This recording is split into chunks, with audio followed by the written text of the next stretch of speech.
조갑제 TV 시청자 여러분 안녕하십니까? 9월 10일 오후 6시입니다.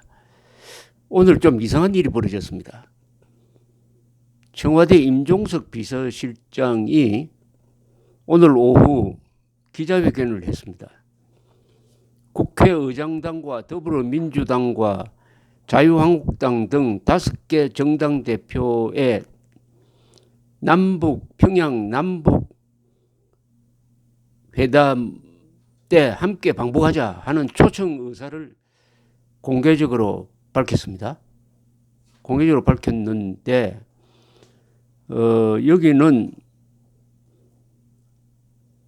경제인도 같이 함께 갔으면 좋겠다. 경제인도 함께 갔으면 좋겠다.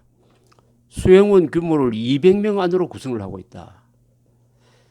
이렇게 설명을 했습니다. 지금 뭘 하러 가는 겁니까? 지금 문재인 대통령이 북한에. 아니, 국제사회가 경제 제재를 하고 있는 마당에 경제인을 데리고 가면 어떻게 됩니까? 지금 미국이나 유엔에 대해서 이 막강한 한국의 경제인들이 북한을 도와주겠다. 북한에 경제 지원을 하겠다. 북한에 사업을 하겠다는 메시지 아닐까요?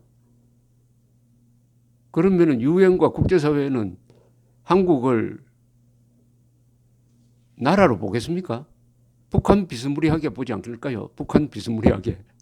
아, 북한 편에 섰구나. 문재인의 대한민국 정부는 국제사회 편이 아니고 유엔 편도 아니고 미국 편도 아니고 북한 편에 섰구나라고 생각하지 않겠습니까? 중국까지 합세해가지고 북한에 대해서 핵무기를 폐기하라고 경제 제재를 하는데 문재인 대통령이 경제인들을 데리고 북한에 간답니다. 가겠다는 거예요. 가면은 유엔 안보리에 침을 뱉는 거죠. 아니, 문명 세계에 침을 뱉는 거죠. 지금 김정은이는 4.27 판문점 선언 그리고 싱가포르 선언에 포함된 비핵화에 대한 그 어떤 약속도 지키지 않고 요리조리 빠지면서 트럼프를 약을 올리고 종전선언하자.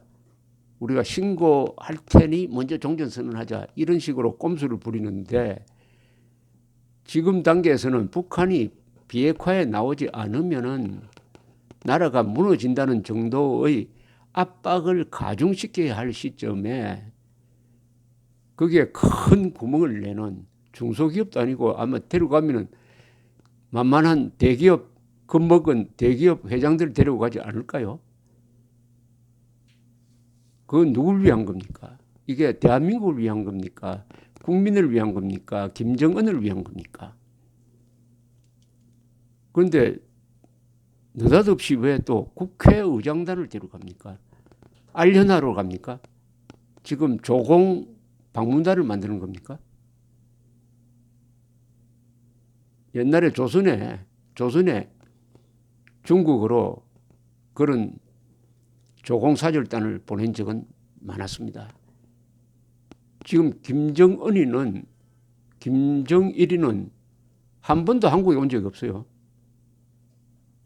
판문점 그 앞 남측 분계선을 넘어서 잠시 온 것 빼고는. 그런데 우리나라 대통령이 김대중 2000년 방북, 노무현 2007년 방북, 문재인 지난 5월 말에 비밀 방북.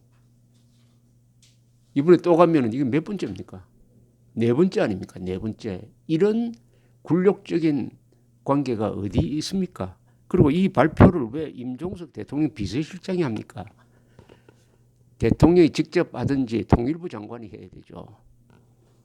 비서실장은 법적 책임이 없는 자리입니다. 임명될 때 청문회를 안 거쳐요. 일은 대통령 중심제에서 일은 장관들이 하는 겁니다. 비서가 하는 게 아니에요. 요사이 그런데 문재인 대통령의 직무 방식이 참 이상합니다. 비서실에 갇혀 있는 것 같아요. 바깥으로 잘 나오지를 않습니다. 박근혜 전 대통령 비판을 많이 하던데 박근혜 전 대통령 이상으로 폐쇄적이라는 느낌을 듭니다. 비서실에 둘러싸여 가지고 비서실 보고만 받으면 됩니까? 비서실 보고는 현장에서 들어오는 정보를 걸러서 주니까 왜곡될 가능성이 많습니다. 한국에서 비서실을 잘못 운영해 가지고 몰락한 사람이 이승만 대통령 아닙니까? 그리고 비서실 관리를 잘못해 가지고 부하에게 총을 맞은 분이 박정희 대통령 아닙니까? 그런데 문재인 대통령은 비서실에 너무 의존하고 비서실장을 마치 부통령처럼 부리는 것 같아요. 비서실장은 이런 발표를 할 자격이 없습니다. 대통령이 하든지 통일부 장관이 해야 돼요. 통일부 장관이. 법적 책임을 지는 사람은 대통령과 통일부 장관이지 비서실장, 비서들 책임 안 집니다. 거기는 정책 집행부서가 아닙니다. 그냥 비서입니다. 비서. 그런데 더 이상한 일이 또 벌어졌습니다. 여기에 후속 조치로 문희상 국회의장과 주요 야당 대표들이 10일 청와대의 동반 방북 제안을 거절했다. 거절해버렸답니다. 단숨에. 정치권에서는 여당 출신 국회의장조차 설득하지 못한 청와대의 공개 제안을 이해할 수 없다는 목소리가 터져 나온다고 방금 조선닷컴이 보도를 했습니다. 아니 이런 중대한 이야기를 미리 다 사전에 준비도 하지 않고 그냥 선언해버리는데 이렇게 급하게 하는 게 김정은에게 보이기 위해서 이렇게 하는 거 아닙니까? 우리가 성의를 다하고 있다. 비준 동의 안 될 걸 뻔하면서도 4.27 판문점 선언을 굳이 비준 동의하겠다고 해서 김정은에게 잘 보이기 위해서 문재인 대통령이 지금 김정은에게 잘 보여야 됩니까? 김정은이가 문재인 대통령에게 잘 보여야 됩니까? 문재인 대통령이 이번에 방북한다면은 유일한 목적은 비핵화 약속을 지켜라. 당신이 약속을 지키지 않으면 남은 거짓말이 된다. 국민 앞에서 미국 앞에서 할 말이 없게 된다. 이렇게 단도직입적으로 들이대기 위해서 가는 거 아닙니까? 그런데 왜 이렇게 굴욕적이고 상식을 벗어난 행동을 하는지 더구나 남북관계에 임종석 비서실장이 나서면 안 되죠. 그 사람의 운동권 전력은 다 아는 사실 아닙니까? 그래서 문 의장은 이날 오후 제3차 남북정상회담 기간 국회의장단 동행 청와대 공식 요청에 대한 국회 입장이라는 제목의 입장문을 통해 이날 오후 이주영 주성용 부의장과 강석호 외교통일위원장을 차례로 만나 협의한 결과 금번 정상회담에는 정기국회와 국제회의 참석 등에 전념하기 위해 동행하지 않기로 하고 이 같은 협의 결과를 청와대에 전달했다고 밝혔습니다. 몇 시간 만에 임종석 비서실장이 아주 우습게 되고 말았습니다. 문 의장은 오늘 청와대로부터 제3차 남북정상회담에 국회의장단과 외교통일위원장이 동행해달라는 공식 요청을 받았다며 정상회담 공식 특별수행원이 아니라 정상회담 기간 별도의 남북국회회담 일정으로 동행해달라는 설명이 있었다고 밝혔다. 갑자기 또 남북국회회담이 왜 나옵니까? 북한에 무슨 국회가 있습니까? 여러분 북한에서 국회의원 선거가 공정하게 이루어지고 하는 거 봤습니까?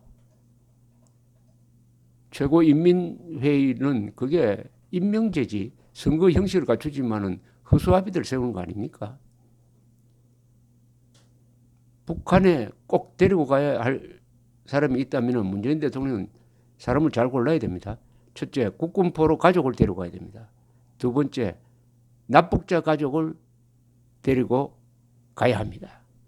세 번째, 북한 인권운동하는 단체 사람들을 데리고 가야 합니다. 그 다음에 탈북자를 데려가야 합니다. 특히 요덕수용소 출신의 탈북자 강철환 씨를 데리고 가는 게 대한민국 대통령으로서의 책무가 될 것이라고 생각을 합니다. 이런 식의 굴욕적 대북 정책은 반드시 대가를 치르게 될 것입니다. 감사합니다.